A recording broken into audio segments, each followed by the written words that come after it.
Olá, muito boa tarde.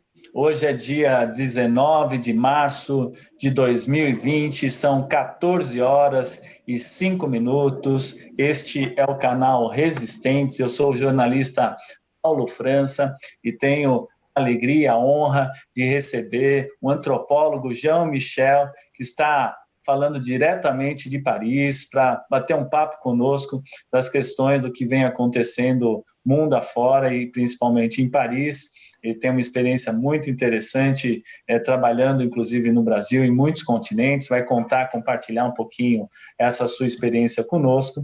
E para nos acompanhar nesse bate-papo aqui pelo canal Resistentes, eu recebo também a jornalista e socióloga Isabel Karine, que vai nos ajudar nessa entrevista, para que a gente possa fazer um pouquinho mais esse entendimento do que está acontecendo no planeta Terra e em relação também a cada um de nós. Então, eu quero agradecer já de início ao Jean, que está aqui participando. Por favor, Jean, seja bem-vindo ao canal Resistentes. Boa tarde, Paulo. Muito obrigado pelo convite e feliz de estar aqui com vocês. Bacana. Você fala de onde, Jean? Então, Paulo, eu estou agora em Paris. Agora são um pouco mais de 6 da noite. A noite está caindo devagar nesse início de primavera. Hoje, pela primeira vez, bateu 20 graus ali fora, pela primeira vez desde o mês de outubro, né? E meio que irônico de ter que viver esse primeiro dia de primavera com o sol batendo ali fora, confinado aqui dentro. Que incrível esse seu comentário, essa sua observação. Esse vai ser o tema da nossa entrevista sobre o vírus e o confinamento, que é o tema dessa nossa live que estamos fazendo aqui. Isabel, de onde você fala? Seja muito bem-vinda ao canal Resistentes. Oi, bom dia, tudo bem? Aqui é o interior de São Paulo, próximo a Campinas. Eu estou num lugar bem privilegiado para um confinamento, né? Que é uma chácara muito gostosa, tal. Estou aqui perto da natureza, mas muito ligada na situação, né? Eu sou jornalista, mas atualmente, já há alguns anos, venho trabalhando como pesquisadora e estou aqui também como uma ex-colega do Jean-François, nós estudamos juntos muitos anos atrás, né? Então, eu penso que a contribuição dele possa ser muito, muito interessante para a gente. Bacana. Então, para começar aqui nossa transmissão, já de início peço a você que nos assiste, a você que está aqui no canal Resistentes, que se inscreva dentro dos grupos, se inscreva, clique no sininho para receber as nossas transmissões, compartilhe a nossa transmissão e dando início, então, ao nosso bate-papo. Jean, você que é um homem que trabalhou em vários continentes, sempre atuando na linha de frente como antropólogo, como pesquisador, e hoje comentou aí que a primavera chegou, mas a primavera não chegou. Se eu entendi bem, foi isso que você quis dizer. Me conte como é que está aí a vida, fazendo um paralelo da sua história, para que as pessoas possam te conhecer. Bem-vindo. Então, como você mencionou, Paulo, eu queria mandar um abraço grande para minha companheira Isabel. A gente morou em Paris, vizinhos, a uma rua distante do outro, tem alguns anos. E é um prazer, muita satisfação de estar online com ela agora. Então, eu sou antropólogo, sou professor do programa de pós-graduação do IFIX. Você pode falar um pouquinho só mais perto, Jean, que fica melhor o seu áudio para as pessoas te ouvirem, por favor. Sim, claro. Está melhor assim? Excelente, muito obrigado, Jean. Bem-vindo. Vamos lá. Então, sim, eu sou antropólogo, professor da UFRJ, do Instituto de Filosofia e Ciências Sociais, há uns pouco mais de 12 anos, e eu tenho atuado há um pouco mais de 10 anos, fazia 10 anos em novembro, estou atuando em situações de crise humanitárias, como pesquisador, como consultor também, e, como você mencionou, através dessa linha de pesquisa, eu tenho atuado em zonas de conflito e também em situações de crise epidêmica, em vários contextos no continente africano, também no Caribe, na América Central. também no norte do Brasil. E estou aqui, para dizer a verdade, com uma sensação de bastante ansiedade, que, além de ser dentro do meu temperamento, essa ansiedade é multiplicada pelo fato que estou aqui confinado, ou seja, passivo, a partir de uma realidade, uma trajetória que sempre foi ir na frente das situações, ir me meter onde geralmente as pessoas não se metem, e aqui estou preso dentro da situação sem poder fazer o que eu, até agora, pelo menos, o que eu sempre fiz. Muito incrível, né? Eu acompanhando aqui de São Paulo, ouvindo os meus amigos, recebendo as telefonemas das pessoas, também vejo essa sensação, parece que nós perdemos o solo, sabe, Jean? A gente perde, né, aquela coisa de como nós podemos andar com aquela tranquilidade, com aquela firmeza, né? Todo mundo perdeu um pouco esse solo. Convido você, Isabel, a deixar também sua contribuição. Bem-vinda. Pois é, eu ia viajar, né? Eu tinha uma viagem programada para um evento e contatei vários amigos que estavam na Europa, que da época que eu morei lá e conheci o Jean-François. E, de repente, a viagem foi cancelada, mas eu fui mantendo contato com as pessoas e percebi que, no caso do Jean, foi interessante ver, exatamente, ouvir dele isso que ele acabou de dizer, mas, assim, uma pessoa que justamente eu conheci o percurso, que trabalhou, quando nós éramos mais jovens, trabalhou, por exemplo, na Bahia, em situação de risco para o seu mestrado, depois me contava como ele tinha ido para países na América Latina, acho que ele poderia dar um exemplo de algum caso desse que ele esteve, e que, de repente, ele estava preso em casa, mas ele fez uma diferença muito interessante também sobre estar em casa, porém, talvez até mais vulnerável do que se ele tivesse numa situação de risco. Então, essas duas coisas. Talvez dar um exemplo, já, de um momento em que você realmente se sentiu já numa situação de risco fora, né, do seu país e em relação agora.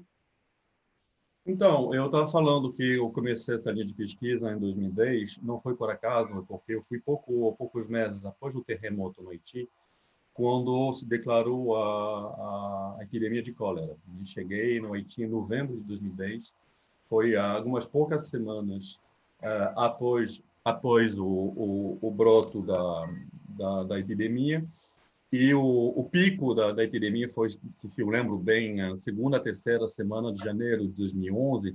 Então, eu acompanhei todo esse processo atuando para uma grande organização humanitária, e o meu trabalho era atuar fora do centro de tratamento de cólera, como cientista social, mas trabalhando na coordenação da promoção de saúde, dentro de um contexto onde a epidemia era inédita, nunca havia tido casos de cólera na ilha. A epidemia chegou num contexto de colapso das estruturas de saúde, depois do terremoto, não sobrava muita coisa das instituições, do Ministério da Saúde, e então o meu trabalho era tentar entender como essa nova epidemia, como esse novo vibrio, que é um tipo de vírus, estava chegando nessa ilha já atingida pelo terremoto, como, além da epidemia, que é a lógica do próprio vírus, tem uma sociologia de circulação desse vírus que se dá a partir da realidade das nossas relações sociais, das nossas redes, da nossa sociabilidade, da nossa vida cotidiana. E é óbvio que não há circulação de vírus sem circulação de gente. A gente está vendo isso particularmente agora, essa lógica do confinamento. E então se tratava de entender quais eram as lógicas sociais da lógica do vírus, como que o comportamento dos humanos estava impactando ou não sobre a circulação do vírus, e ver como também não existe uma infecção no corpo sem a maneira como a gente sente, percebe, explica ou não explica essa afecção, sem também fazer ou não fazer alguma coisa a respeito. A gente pode estar atingindo e não fazer alguma coisa, não tomar uma medida, não ter um comportamento de procura de saúde, ou, ao contrário, a gente pode estar completamente esquizofrênico e entrar em pânico e querer tentar todas as soluções ao alcance. Então, esses comportamentos, eles não são imprimidos pela lógica própria do vírus, mas sim por nossa sociabilidade, um pouco nossa cultura e a nossa maneira de nos comportar, talvez também até nosso hábito de viver situações de risco. Então, essa foi a situação em que me encontrei. E para responder à sua pergunta, Isabel, nessa situação, eu estava no terreno o tempo todo. O vibrião da cólera se transmite também pelo contato interhumano, pelo reflexo mão-boca, além de ser também contaminante, transmissível a partir da água. A água é um fator importante de contaminação. Então, melhor dizer que o risco estava por toda parte, um aperto de mão, um reflexo mão-boca, um copo de água, uma fruta ou qualquer coisa. Então, o risco estava por toda parte, mas como a gente estava na ação, a gente estava com o intuito de estar enfrentando e de ajudar as pessoas, sabe, aquela situação da passividade, de estar na paixão, no sentido literal, que é passividade e sofrimento, em vez de estar jogado na ação e sem muito ter o que pensar, tendo outras prioridades. Enquanto você estava como pesquisador, você estava se sentindo, de uma certa maneira, fora daquilo, não totalmente vulnerável àquela situação, é isso? Você tinha, talvez, uma metodologia de ação, você também poderia sair dali imediatamente, caso necessário. É isso que você está também dizendo, né? Até para entender, que tipo de prevenção, por exemplo, você fazia para evitar o cólera no Haiti durante aquele momento lá que você passou? Então, basicamente, é a mesma coisa que aqui. Era se proteger do contato mão-boca. Era isso, era, obviamente, não beber água que não seja de garrafa, tomar muito cuidado onde a gente colocava as mãos. Eu lembro que de uma reunião que eu tinha com um chefe de missão, que estava dizendo, mas é muito fácil controlar, não colocar a mão na boca. Enquanto ele estava falando isso, eu estava filmando ele. E depois eu mostrei, olha só, você falou 10 minutos e colocou a mão na boca 17 vezes, enquanto você estava falando isso sem nem perceber. Então, tem essa medida de proteção, mas também a gente tinha um protocolo de proteção, lavar a mão com sabão, com água clorada, colocar cloro, que não é o que se faz com coronavírus, que não tem nada a ver com cloro, é importante dizer. Estou falando da cólera, né, para que seja bem claro. E a gente tinha um spray também na sola dos sapatos, a gente trocava a roupa toda hora, enfim, era um conjunto de preocupações, mas estava dentro de um protocolo. E o que mais me impacta, Isabel, agora é que, de certa forma, quando eu estava lá, eu tinha uma casa para voltar. Eu podia voltar para casa. Podia dar errado, ia ser expatriado, ia pegar um avião, em algum momento alguém ia me colocar numa maca, ia me carregar, ia me levar para casa. E aqui estou dentro de casa, estou dentro da minha cidade, dentro do meu país, não estou do outro lado do mundo e estou nessa situação de passividade enquanto o laço estava na ativa. É interessante como houve até uma mudança, né? Pensando no século XXI, no século da informação, no século do conhecimento, da velocidade da informação, né? Onde os recursos digitais, hoje, até para pegar nosso exemplo, né? Eu estou em São Paulo, a Isabel está no interior de São Paulo, você está em Paris. Então, a questão da circulação da informação e a circulação hoje desses agentes virais, né? Porque se nós formos pegar a história, e você como antropólogo, até a pergunta, né? Como é que nós mudamos, pegar as ocupações que foram feitas, né, dentro da Europa, que veio para o Brasil, que trouxe outras doenças, e hoje nós estamos nos sentindo absolutamente sem restrição, né? O próprio governo francês, acho que você pode comentar um pouquinho isso, que comentou né, o ministro da Saúde falando que nós temos um inimigo externo invisível, né? E Sim, essa situação, como é que nós vamos controlar? bom, no caso das infecções virais, no caso do vírus, o que define é sua invisibilidade.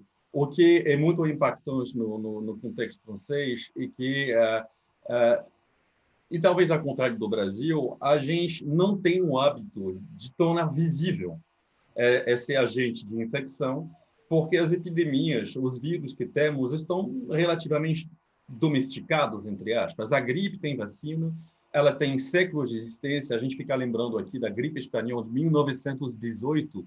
Estamos há 102 anos desse episódio, que é um marcador memorial, né, de grande contaminação epidêmica aqui na França. E então, o vírus sempre circula, mas ele não se manifesta a nível epidêmico porque tem anticorpos, porque tem hábitos, porque a gente escuta falar, porque tem práticas de prevenção, tem vacinas, e está dentro, de certa forma, dentro da visibilidade no seu cotidiano. No caso do comentário ao qual você estava se referindo, desse inimigo invisível, o que está realmente surgindo é essa realidade epidêmica que temos que visibilizar, que quer dizer uma coisa muito simples, que os corpos estão maciçamente atacados por um agente externo sobre o qual não conhecemos muita coisa e a respeito do qual, por enquanto, não temos muita solução de profilaxia, de proteção, e muito menos opções de cura. Então, essa chegada do gigante, essa hipervisibilidade do vírus num contexto onde a situação epidêmica normalmente não se dá como visível, como é o caso no Brasil, né? A gente sempre escuta falar de um surto de dengue. O brasileiro conheceu há pouco tempo o Zika, chikungunya. Quem mora na região norte, um pouco mais retirado, conhece muito bem a questão da malária.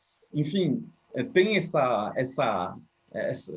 tema que volta, e aqui não. Mas, posso fazer uma pergunta aqui? Por favor. Mas você acha que, nesse sentido que você está colocando, a gente estaria mais protegidos, mais prevenidos do que os franceses, então? E, segundamente, eu ouvi uma coisa da Merkel que eu achei muito interessante, que agora, hoje, o próprio Bolsonaro, ontem, à noite, o próprio Bolsonaro falou sobre a guerra, né? Estamos numa situação de guerra. A Merkel foi quem eu ouvi em primeiro falar isso. Ela comparou com a guerra e não tanto com a gripe espanhola. Ela foi a primeira na Europa que deixou de lado essa questão da gripe espanhola como comparativo.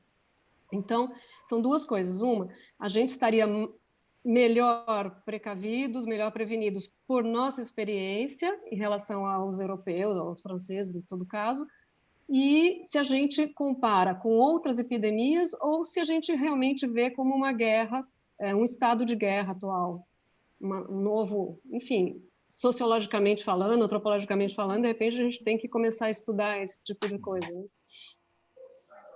Olha, sobre a primeira pergunta, eu jamais me arriscaria a qualificar o nível de vulnerabilidade do povo no Brasil em relação ao povo francês. Eu acho que não faria nenhum sentido.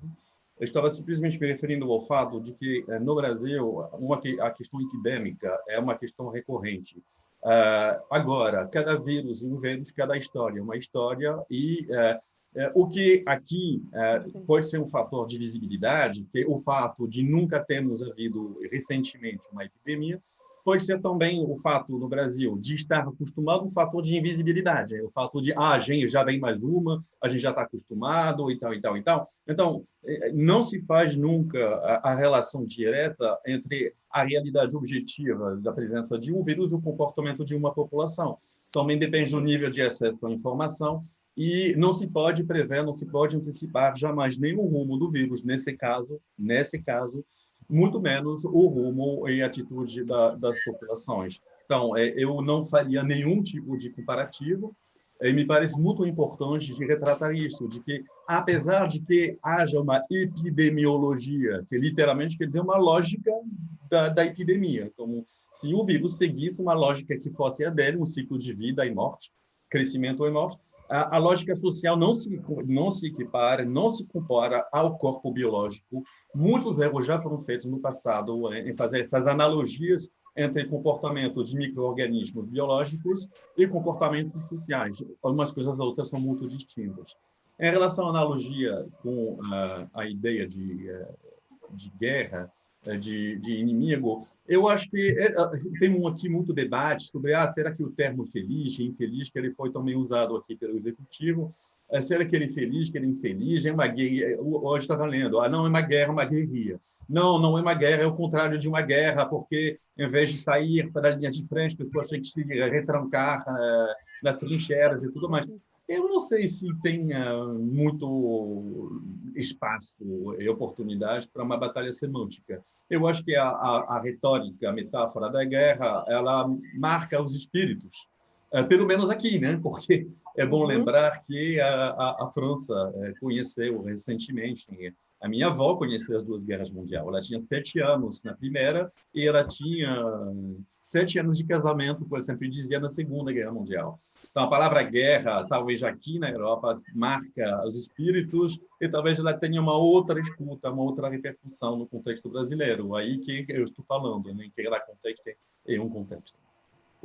É bem por aí, se formos pensar, inclusive, nas epidemias, como você bem citou, né, no Brasil, onde a gente tem dengue, chikungunya, você tem aí malária também crescendo, né, doenças que praticamente já tinham se distintas, voltando no país, né, nós estamos também vivendo um ciclo bastante complicado aqui, e tem até ironia, né? Agora o coronavírus vem para desbancar a zika, para desbancar a dengue, né? Que já é uma preocupação enorme com o número de pessoas contaminadas. Eu quero rapidamente passar aqui já pelo chat, a Rosana Modes está aqui dando boa tarde, a Ângela Sadoc, que é uma que nos acompanha aqui, queridíssima no canal, boa tarde do Rio de Janeiro a todos, né? Dando boa tarde aos convidados, a Luciana Escobar também, dando boa tarde a todos, compartilhando, assistindo aqui a nossa transmissão.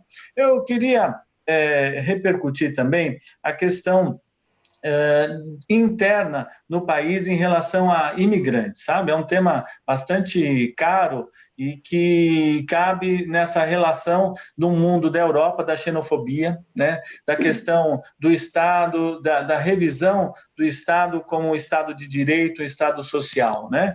Como é que hoje a França lida com essas questões aí e se isso você acredita que possa interferir de alguma maneira nas relações sociais que existem na França, né, de modo geral, e em outros estados-nação, principalmente na Europa, levando em consideração até essa questão que você colocou da palavra guerra, né?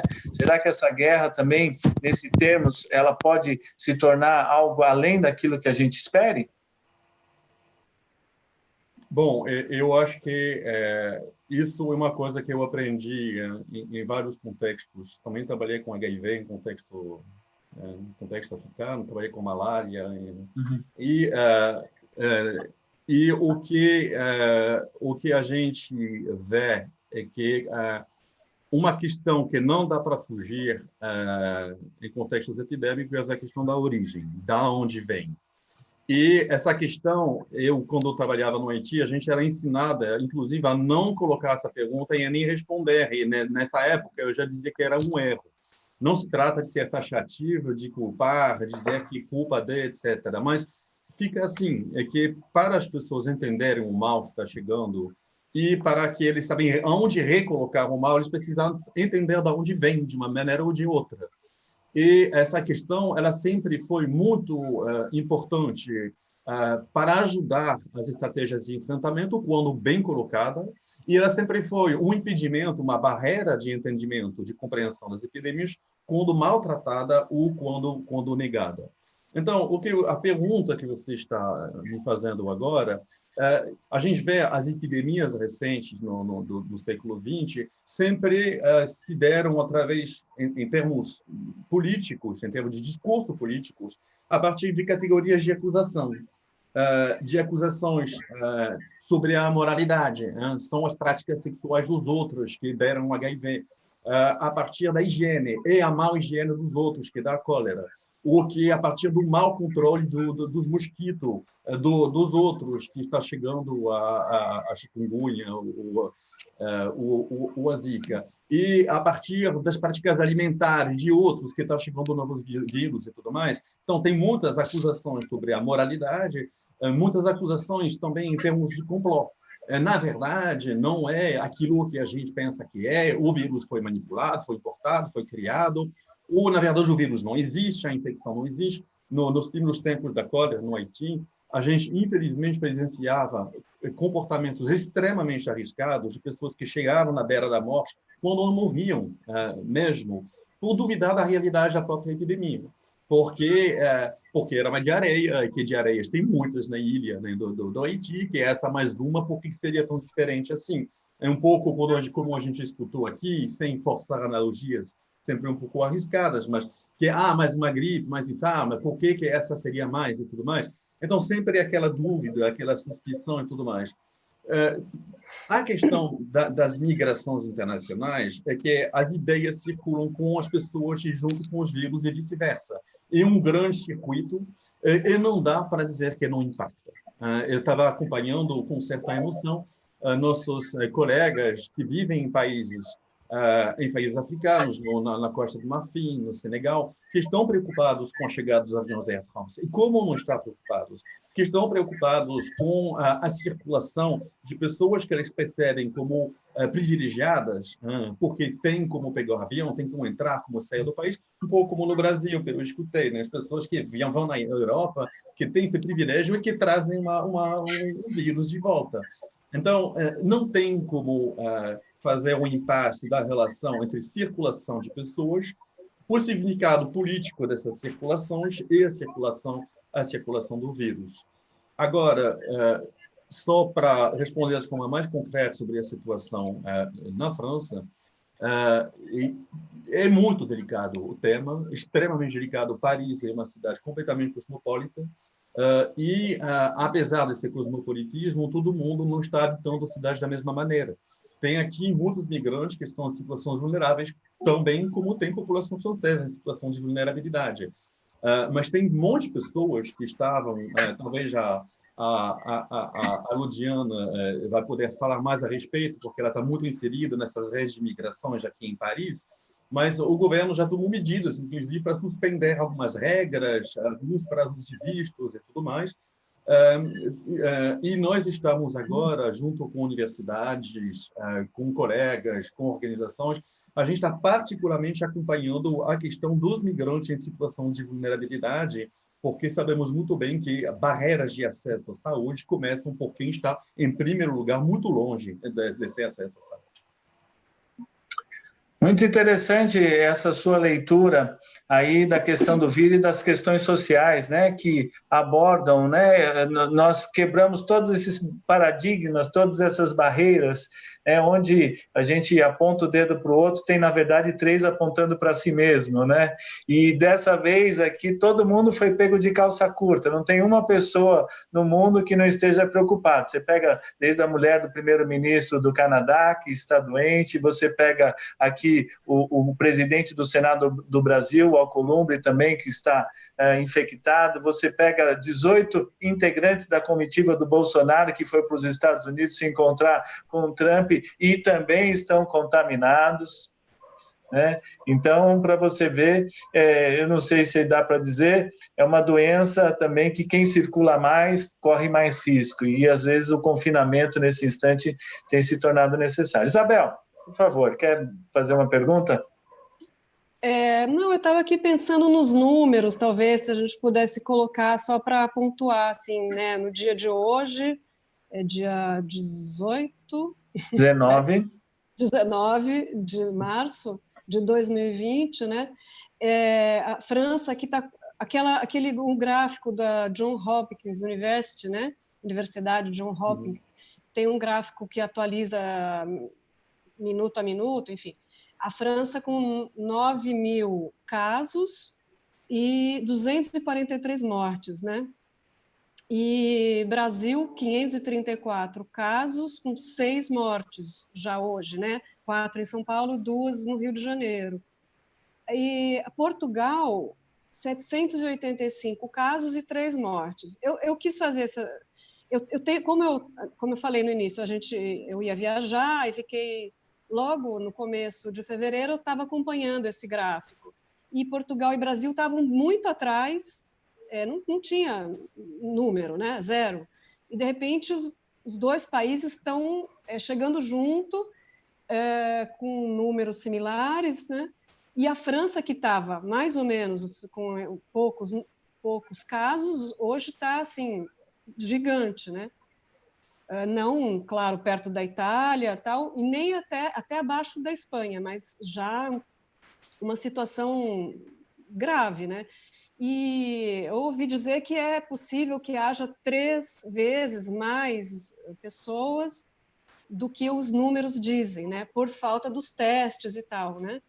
Hoje parece que veio uma notícia também da Inglaterra, né? Do Reino Unido, em que eles fizeram, parece que, medidas e estão hoje mudando o método de controle da disseminação, né? Parece que tem alguma coisa nesse sentido. Eu não consegui ler direito como é que vai ser isso, como é que foi essa testagem, né? Então, só esses números. Eu vi, por exemplo, também hoje um gráfico dizendo a curva de crença na coisa, né? De como fazer a prevenção antes. E Brasil e Itália, era uma comparativa entre Brasil e Itália. Então, os italianos estavam céticos no início, e me parece que uma das causas dessa grande disseminação entre eles foi essa, né? A demora tal. Aqui no Brasil, também estávamos assim, mas parece que em poucos dias a situação está mudando, as pessoas estão se dando conta, e quem não está se dando conta é o governo. Quer dizer, hoje tivemos já mudança na postura, mas o nosso presidente foi um dos únicos que realmente não acreditou, né? Então, a gente não consegue, como diz o Jean-François, a gente não consegue comparar países, né? Situações locais são particulares, né? Mas o sentimento como que isso é incorporado no sentimento das pessoas para que elas aceitem tomar precauções, tomar atitudes que não são as costumeiras, né? Enfim, eu estou tentando ainda falar sobre isso um pouquinho, né? Daí a gente talvez parta para uma percepção do Jean-François sobre como o governo francês enfrentou desde o início e talvez a nossa realidade aqui, nosso governo brasileiro, né? François, quer comentar, por favor? Essa Sim, questão são quase 10 mil casos na França. O que eu quero comentar é que a gente vinha chegando, a gente estava acompanhando a epidemia nos noticiários, e como a gente sabe, em Paris há muito turismo, no mundo inteiro, muito turismo chinês. Tanto é que tem uma loja grande aqui perto de casa, que era uma loja que basicamente dedicada a chineses, que tinha tudo escrito em chinês, atendente chinesa e tudo mais, com centenas de ônibus estacionados na frente, e de um dia para outro desapareceu. Então, a gente não tinha nem como dizer que a gente não podia ver esse impacto. Andando no metrô, as pessoas, aparentando ser chineses, estavam usando máscaras, mais para fugir da xenofobia, da discriminação, do que para fugir do vírus, no caso. Então, a gente tinha essa proximidade através dessa convivência com o turista que desapareceu. E ainda assim, demorou. Eu posso falar do meu caso particular. Até a semana passada, eu estava trabalhando normalmente. Eu estava fazendo um monte de reuniões, estava encontrando um monte de pessoas, fui a lançamentos de livros, fui fazer um monte de coisas, sabendo e pensando que, bom, a gente estava com atitude de cautela suficiente. E a gente está entendendo hoje que chega a um nível onde esse aqui, que a importância das medidas, ela, de certa forma, acompanha o crescimento da tomada de consciência. É que você um pouco difícil o que eu vou dizer, mas se não tem um e o outro ao mesmo tempo, não funciona. Imagina um governo que decide, assim, do nada, fechar completamente o país, sem ter uma preparação das mentalidades, tem um nível de adesão às políticas públicas suficiente para que seja respeitado. Você vai criar uma grande bagunça, para não dizer uma zona de conflito. Então, você tem que ter um nível de preparação das mentalidades e de nível de proteção que tenha algum tipo de plausibilidade, de relação verossímil. E na França assim foi. Hoje eu estava vendo que a adesão ao confinamento de mais de 95% da população. Nunca posso lembrar, em momento algum, de um nível de consenso tão alto a respeito de qualquer coisa que seja nesse país. Porque, como a gente sabe, é um país que conflita com tudo, que tem posição muda. Aqui não tem. 95% estão a favor do confinamento. Isso vai ficar na história. Estou surpreso em ouvir esses dados que você fala em relação a esse confinamento, lembrando que nós estamos falando da Cidade Luz, a cidade que é a capital do mundo em número de visitantes. Paris recebe a metrópole mais cosmopolita do mundo em turismo, né? Nós podemos andar em Londres, podemos andar em Nova York, mesmo aqui em São Paulo, onde nós temos uma presença grande de turistas, uma presença grande de imigrantes. Mas andar em Paris é você ouvir todas as línguas do mundo o tempo todo, né? É essa sensação que a gente passa pela cidade de Paris. Eu quero recordar que no ano passado esteve aqui no Brasil Michel Louvi, o antropólogo, né? E ele discutindo também a questão do Estado, a questão... Ele é um marxista bastante crítico ao Estado da forma capitalista, neoliberalismo, onde tem essa grande concentração de renda no mundo, essa questão da formação desses bilionários e dos excluídos, e essa questão cada dia mais se torna um debate muito sério. É uma expectativa de 25 milhões de pessoas perderem o emprego com essa pandemia que estamos vivendo no mundo. Gostaria de ouvir de você, Jean. Vamos mudar as relações sociais? O capitalismo hoje está em crise, é colocado uma grande interrogação no mundo nessa questão? Olha só, o que mais escutamos é sobre a mudança de paradigma. Vai ter um antes e um depois. Estava lendo uma reportagem do jornal Le Monde, muito emocionante, ontem, sobre os próprios contaminados, dizendo se nós sobrevivemos, nós que estamos fisicamente atingido, vai ter um antes e um depois. Eu acho que nem precisa ser diretamente atingido para saber que vai ter um antes e um depois. Nem precisa ser pessoalmente atingido para saber que vai ter um antes e um depois. E eu não quero entrar em debate sobre os novos rumos. O que eu quero trazer é essa convicção que de um momento chave na história contemporânea, onde as coisas não serão mais antes do que do que eram, e por suposto a gente espera muito que seja para o melhor. E eu acho que tem que se voltar para as jovens gerações, que já têm frequentemente, com insistência, apontando para a necessidade de mudança de paradigma, de modelo de desenvolvimento, de modelo de consumo, e sem entrar nem... Eu acho que a gente não precisa ideologizar a questão agora, que está muito séria, o suficiente para não já entrar em tá vendo, ou já falei, ou a gente avisou, sabe, os neoprofetas, os retro inventores de soluções milagres. Eu acho que não é momento para isso. Não é momento para debates polarizados. Vai vir, com certeza, vai vir com força, vai vir com razão, mas não é o momento. Eu acho, inclusive, falando por mim, eu que sempre estive na ação, o impacto, o que a gente chama uma palavra um pouco pedante, né? A fenomenologia, a maneira como os fenômenos baixam sobre a gente, marcam a relação com o corpo, com os entornos, com os outros. São sensações novas, são sensações fortes. E tem que dar um espaço para isso se exprimir, para se escutar, para se acolher, para acolher os outros, para não estar no revanchismo, no edaísmo, no ufanismo, ou será o que outros ismos. É momento de deixar as impressões, as sensações chegarem, e de comunicar, de falar, de testemunhar sobre isso, de falar uns com os outros sobre o que a gente está sentindo, que isso em si já é impactante o suficiente. Então, só para fechar esse assunto, haverá mudanças ideológicas, mudanças de modelos, provavelmente terão, mas esse é o momento de deixar as coisas chegarem e de se escutar e de se acolher. É muito importante que a gente seja capaz de falar tão bem com aquele que a gente tirou do Facebook um ano e poucos atrás, ou daquele familiar com quem a gente brigou, porque não é momento para isso. Eu fico contente em poder ouvir essas suas palavras, até para existir um equilíbrio, né?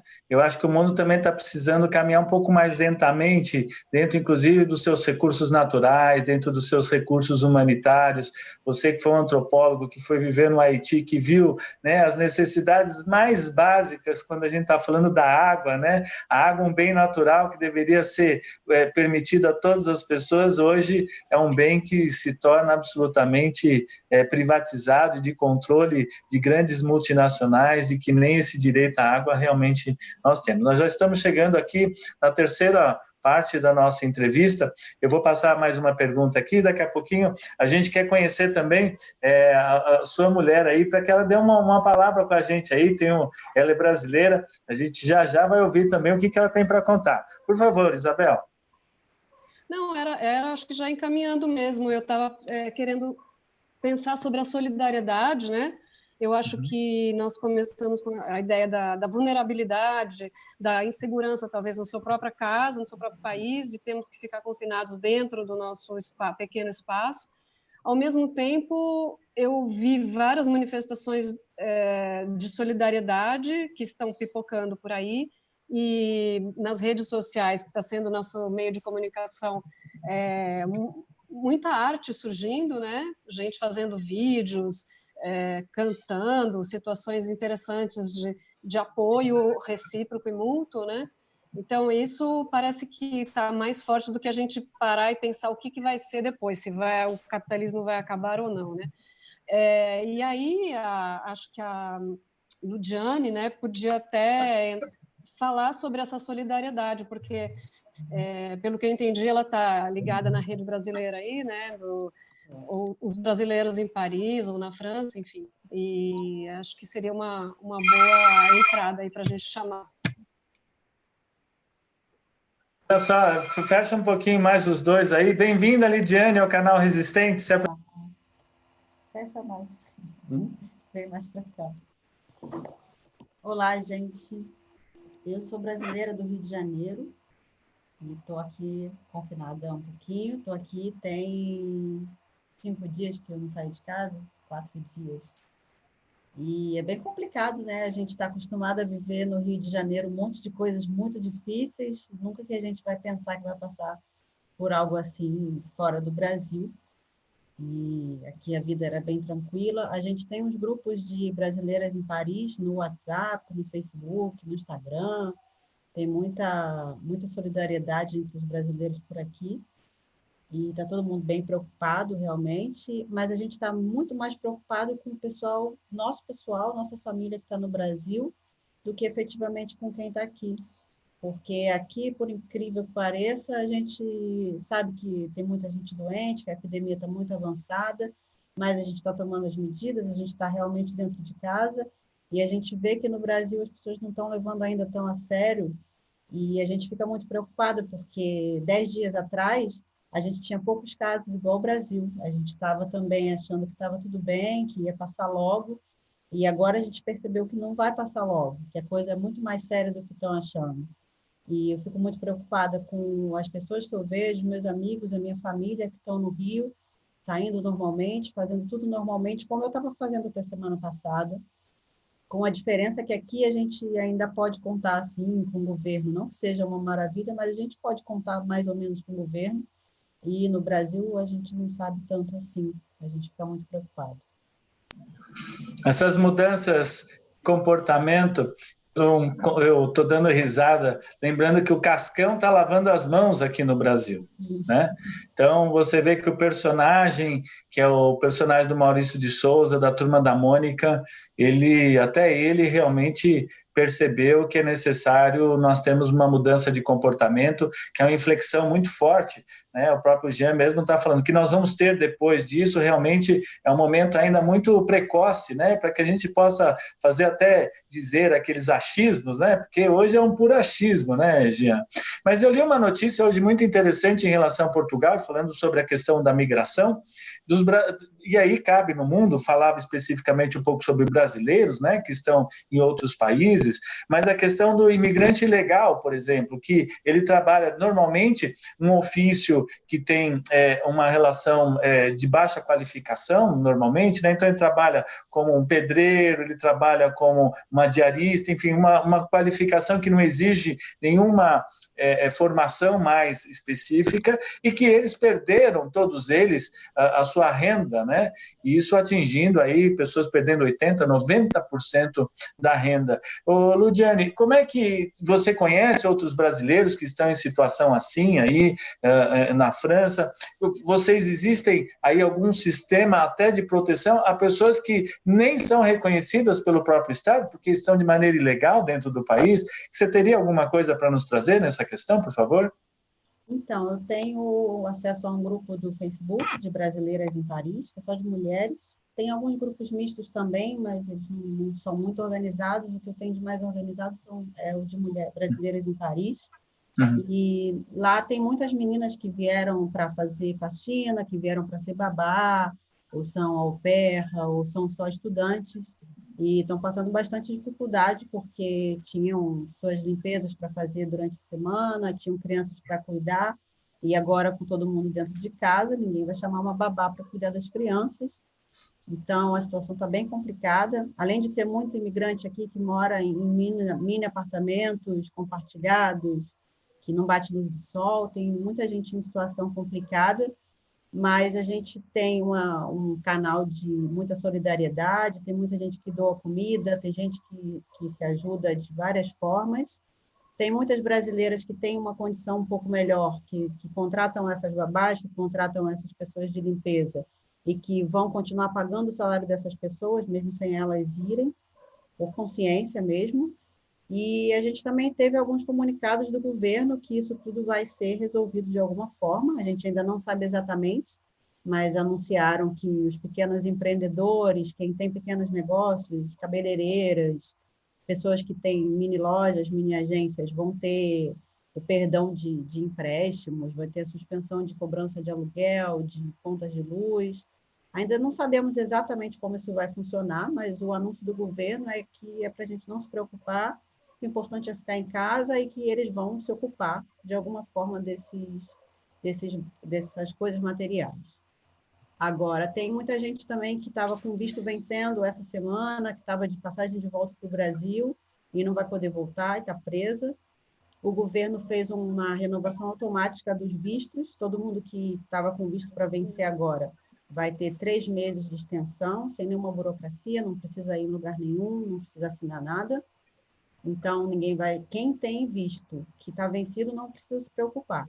Agora, as pessoas que não têm visto, que estão ilegais aqui, a gente não sabe como vai acontecer essa questão financeira. A maioria delas tinham trabalhos assim, sazonais, ganhavam dinheiro diretamente, líquido, e a gente não sabe como isso vai funcionar. Olha, é muito bom você dar essa noção geral, para que as pessoas também tenham como referência, né, o que outros países também estão fazendo, né, para entender quais são as ações efetivas que governos precisam tomar, no sentido de fazer uma garantia mínima desse Estado mínimo de direitos, até para discutir, né, a questão do Estado, até onde deve ser a interferência do Estado, até onde o Estado deve manter esse equilíbrio social, né? Todas essas questões que você levanta aí mostram que a preocupação hoje deixa de ser aquele Estado mínimo, onde o Estado deixa que o livre mercado ele possa se autorregulamentar, e demonstra que o Estado hoje precisa ter uma função, ele tem um papel, e dentro desse papel ele tem o respeito dos cidadãos, ele tem a dignidade, até porque, né, Jean, Se não tiver isso, imagina a pandemia, aonde que nós vamos chegar dentro desse momento. Eu queria rapidamente aqui, a gente já está indo na fase final da nossa entrevista, o Entimen está dando aqui boa tarde, tem uma pessoa aqui comentando, Jéssica Couto, parabéns ao canal, e que prazer ser vizinha do Jean-François e da Ludiana, aqui, então, está nos assistindo também a nossa entrevista. Obrigado. Legal, por favor. A gente queria ver também os seus arredores aí, né? Parece que você tem uma vista, pelo menos, bacana, né? A gente está com o laptop, vai ser meio complicado, porque ele não tem bateria. Então, depois... Dá para virar. A gente pode mostrar, mas a luz vai ficar um pouco estourada. Vamos ver aí, vamos conhecer um pouquinho aqui. Que a região que vocês estão? No 2e arrondissement, perto do Pompidou, 10 minutos a pé da Notre-Dame. Ah, que delícia. Vamos no Museu Pompidou ali e observa a rua aí, né, Jean? Se vocês quiserem fazer um comentário aí, mostrar um pouquinho, olha só essa situação aí, faça um pouquinho, comente como é que está aí a cidade, 95% de adesão, mostra um pouquinho aí e fale para nós. Então, a gente tem uma vista aqui bem global da cidade. Tem uma pessoa ou outra andando, mas tem que andar com papel de autorização. A polícia está em cada esquina, verificando se a gente está ou não com autorização para sair. Quem sair sem autorização tem que pagar uma multa. Inclusive, foram aplicadas muitas multas esses dias. E está um dia lindo, a cidade está linda, a primavera chegou, já são quase 7 da noite e ainda está claro. E ainda a gente está curtindo da janela. Levanta um pouquinho. Aí. Não, levanta um pouquinho. Paulo, Isabel, eu queria aproveitar que temos 3 minutos nisso. Por favor. Perdão? Por favor. Pode falar. A gente queria estender a nossa preocupação para 2 rumos, tanto aqui quanto lá. Aqui, porque, apesar de medidas serem tomadas, existe sempre uma população que fica no limbo. Eu fico pensando no que significa a palavra confinamento e controle policial na rua para uma população como a que você mencionou, que está em situação de irregularidade e que já está confinada no cotidiano e agora está muito menos e com impossibilidade absoluta de ir para a rua para qualquer coisa que seja, porque vai ter um encontro. Eu tenho fé, eu tenho confiança que as forças vão aplicar com discernimento e medida razoável e que não vai ter um aproveitamento, mas eu estou pensando no pavor dessas populações que estão reclusas e a gente está trabalhando agora diretamente para essas populações. E a gente está muito preocupado no Brasil com a questão da domesticidade, que a gente acompanhou, que o primeiro caso de morte foi de uma empregada doméstica, né, que foi contaminada pela patroa, se está correto, né? Não sei se é em Fox e tudo mais, mas, enfim, digamos que é muito plausível. E estamos muito preocupados com essa questão de estar obrigado a frequentar, a estar em contato físico com alguém quando a questão da sobrevivência está em questão. Então, a gente está muito preocupados com esse espaço doméstico que sempre foi de muita promiscuidade, de muita rua dentro de casa e casa dentro de rua, né? E a gente está preocupado com essas camadas de populações que não estão com a opção do resguardo, porque estão ameaçadas de perder o emprego ou até com uma dimensão afetiva, emocional forte. Então, estamos muito preocupados com essas populações e a gente queria realmente dizer para quem está escutando, que estiver no Brasil, que a situação está realmente séria, não é parece todo dia eu acordo de manhã, eu tenho que ter uma caída na realidade, eu ligo o Netflix, saio do Netflix, cai na realidade, eu tenho milhares de quedas na realidade no cotidiano e sempre essas quedas apontam para aquilo. Eu estava me lembrando de uma fábula que eu aprendi quando eu tinha, acho que desde 11 anos, que era a história de um homem que estava pedindo esmola na rua, e esse homem era cego. E as pessoas passavam na frente dele e não davam dinheiro, não davam dinheiro, não davam dinheiro. Até que um homem chegou e disse, olha só, eu não vou te dar dinheiro, mas eu vou pegar seu cartaz e vou escrever uma coisa para tentar te ajudar. Ele escreveu essa frase e imediatamente as pessoas começaram a dar, a dar, a dar. De repente, essa pessoa se tornou mais visível. E o que estava escrito nesse cartaz é Le printemps va venir, je ne le verrai pas. A primavera vai chegar, não poderei vê-la. E é um pouco essa sensação que temos hoje. Essa sensação de uma primavera que chega, da gente não poder aproveitar dela, da gente não pode ver ela, da gente não pode ter o direito a ela e a necessidade absoluta, porém, de tornar-nos visíveis para que todo mundo esteja consciente de que a primavera tem que chegar onde tem que chegar, que ainda dá tempo em alguns contextos para que chegue e estamos torcendo muito para o Brasil. Que belo raciocínio em relação à primavera. E lembrando que no Brasil nós estamos chegando no inverno e a expectativa são de 20 semanas. 20 semanas, são 5 meses, onde nós vamos ter aí uma questão muito delicada até que a curva do coronavírus ela realmente se estabilize e desça. Então, nós temos aí, com a chegada do inverno, né, que vai acontecer um pouquinho mais para frente, nós vamos viver o outono agora, mas sabemos que nós temos ainda um período longo para passar pela frente e nós não sabemos exatamente o que nós vamos ver esse outono que nós vamos viver, assim como, lembrando o caso da Itália, 475 mortos num único dia. As pessoas não podem nem velar os corpos das pessoas queridas, dos entes queridos. Muitos estão sendo cremados, eles não podem ter extrema-unção, porque os padres não podem ter contato, padres que tiveram contato também se infectaram. E então, olhar essa primavera hoje, nós temos que realmente reconstruir, rever os nossos conceitos do mundo. Nós estamos indo aqui para os minutos finais da nossa transmissão. Eu quero, Isabel, por favor, faça as suas considerações antes da gente passar a palavra final ali para o Jean e para a Ludiane. Bem, eu nem sei mais o que dizer depois dessas palavras do meu querido amigo e um grande profissional, o Jean-François Verrin.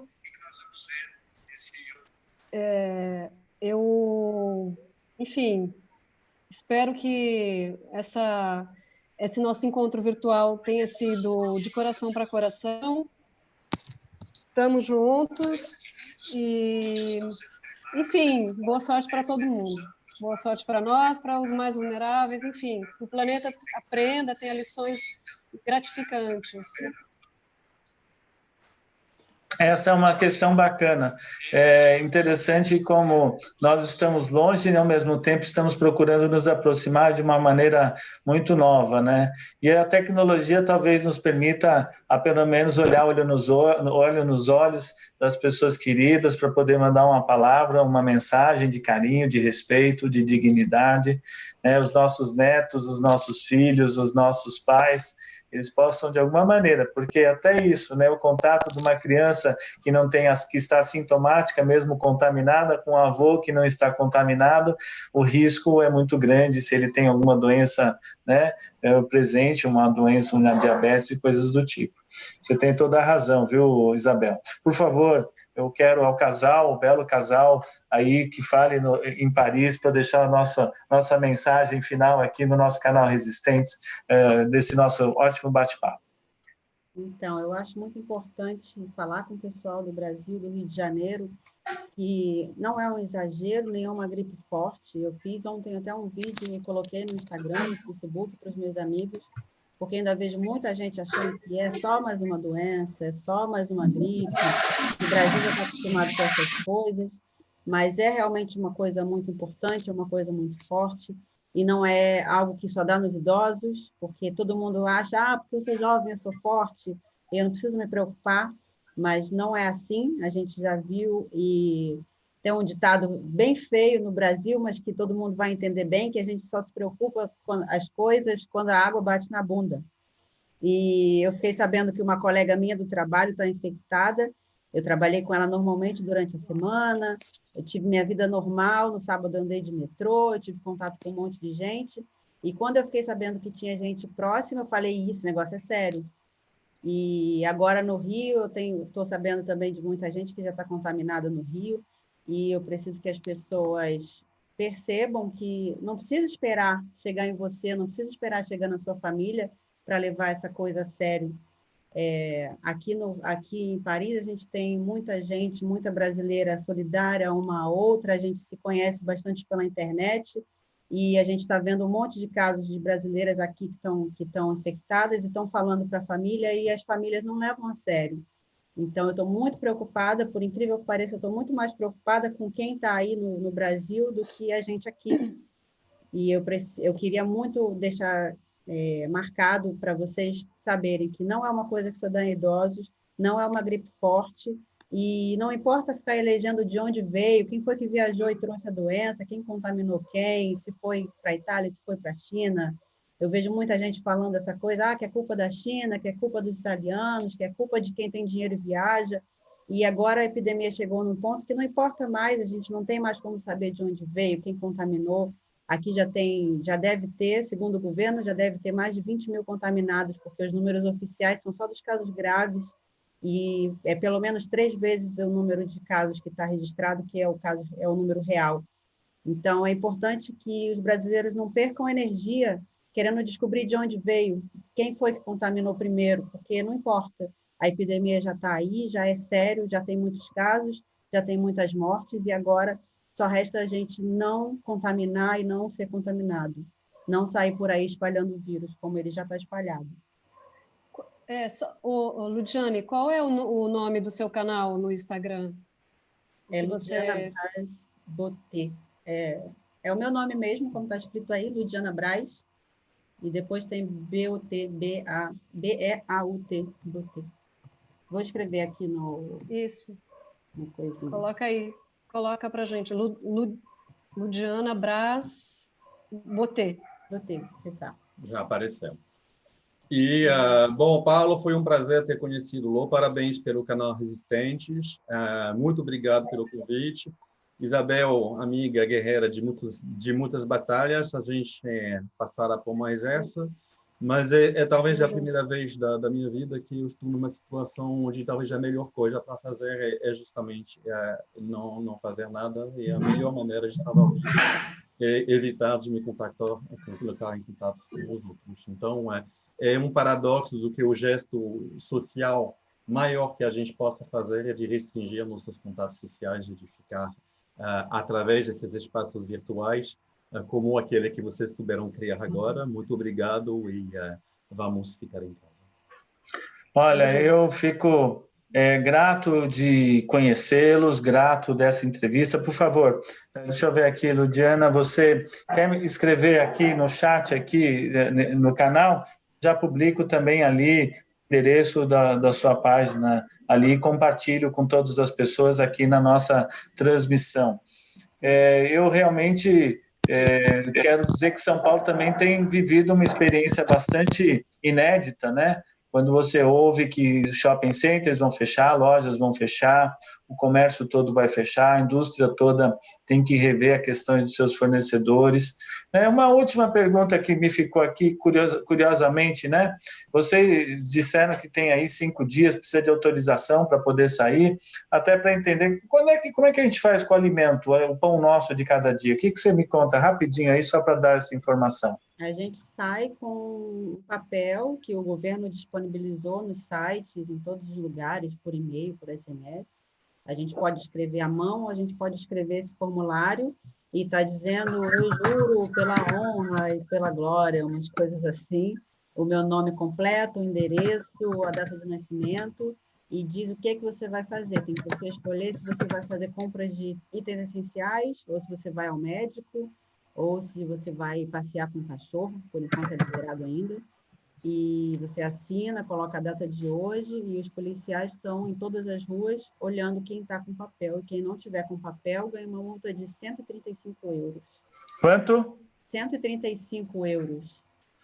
São 600 reais, mais ou menos. No dia de ontem já foram mais de 4 mil euros aplicados em multas. Que apareceu no jornal. Hoje eu ainda não sei, mas ontem ainda tinha muita gente andando sem papel, teve bastante multa, e é um prejuízo forte, né? É melhor sair com papel. Tá Sim, certo. mas olha só, apesar do povo parisiense não ser multidisciplinado, eu acho que não precisa, nem precisa muito policiamento, nem muita. As pessoas estão. A caída na real está tão forte que as pessoas estão, de fato, respeitando. É impressionante porque, como vocês puderam ver, tem muitas casas, muitos prédios em volta, a gente nunca viu vizinho nenhum, e agora a gente está vendo pelos nossos vizinhos, pelos balcões, pelas janelas, e todo mundo trata de respeitar. Eu mesmo ontem eu não resisti, eu saí em total 10 minutos, um primeiro para ir para a farmácia e a segunda vez eu dei uma corrida rápida no quarteirão, que são autorizadas de que individualmente é numa metragem de 250 metros de distância da casa, até 250 metros. Então, é bastante regulamentado, mas ainda assim, a gente aproveita a vida que temos e tratamos de vivê-la de uma forma um pouco diferente para esperarmos um mundo melhor. Olha, eu fico muito grato de tê-los aqui no canal Resistentes. Foi uma compreensão, um conhecimento realmente novo, para que a gente também possa fazer uma reflexão interior, né? O vírus e o confinamento é o nome da nossa transmissão, que nós estamos terminando agora, nesse dia 19 de março de 2020, agora são 15 horas e 11 minutos. Eu sou o jornalista Paulo França, aqui do canal Resistentes. Quero agradecer a todos vocês que estiveram presentes na nossa conversa, no nosso bate-papo. Quero deixar o canal aberto para que vocês, em qualquer momento que queiram também conversar conosco, para que a gente possa retomar nossas conversas das mudanças, né, para entender esses novos comportamentos e a gente, dessa forma, vai podendo atualizar. Então, dessa maneira, eu agradeço a Isabel, agradeço ao Jean, agradeço a Ludiana por estarem aqui conosco, compartilhem, deem likes na nossa transmissão, se inscrevam no canal Resistentes, e dessa forma eu termino a nossa transmissão. Meu muito obrigado, eu agradeço a todos, que tenham aí um pouco de fé, um pouco de, né, essa questão do ânimo interior, a questão da solidariedade, que realmente nós vamos precisar muito para que a gente possa construir um mundo melhor, um mundo onde essas questões dessas epidemias a gente possa conter com a solidariedade. Um grande abraço a todos vocês, muito obrigado e até a nossa próxima transmissão. Valeu. Tchau, gente. Se cuidem. Tchau, tchau. Isso aí.